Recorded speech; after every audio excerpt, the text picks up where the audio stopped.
Hello, my name is Jacqueline. I am a first-year occupational therapy student at Glasgow Caledonian University. And this is my digital story. I made this to try and describe and define the occupational nature of the human experience. I done this by conducting an interview with my friend Angela. During this digital story, I will reflect on this experience using the Gibbs model of reflection. This model has 6 stages. These are description, feelings, evaluation, analysis, conclusion, and action plan. I interviewed Angela at her home and created an occupational profile to establish the meaning of occupation in her life.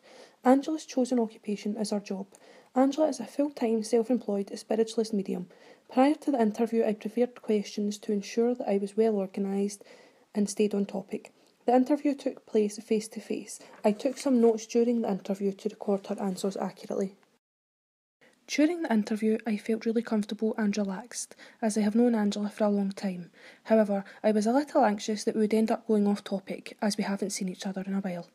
I was very interested to hear her answers and get a better understanding of her occupation and what it meant to her. I felt the interview went very well. I feel the occupational profile was a good way to gather information about how meaningful spiritualism is to Angela and her perspective of how meaningful it is to her life. The interview overall took around 30 minutes. I feel I was able to conduct the interview informally and stay on track. I feel as the interview took place one-to-one there was no distractions. However, if I were to do this again, I would record the interview to ensure that I got all of the information, as I struggled to write it all down fast enough. Looking back on the interview, I feel that preparing questions previously was a good idea. It aided me to stay on track. Open-ended questions were used as a guideline to ensure the conversation could flow and kept it informal. I don't think it would have went as well if I hadn't prepared questions, as we probably would have went off track. In conclusion, through interviewing Angela, I learnt how occupations impact her daily life and what it means to her.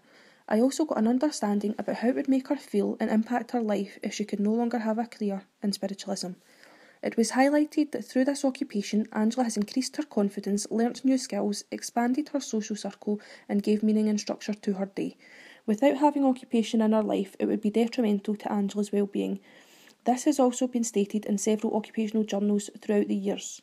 This assisted me to have a better understanding of the occupational nature of the human experience. As this was a positive experience and learning curve, I will use and build on what I have learnt by interviewing through my education and future career. I learnt that face-to-face interviews is a good method of gathering information, as prepared questions will help you get the answers you need.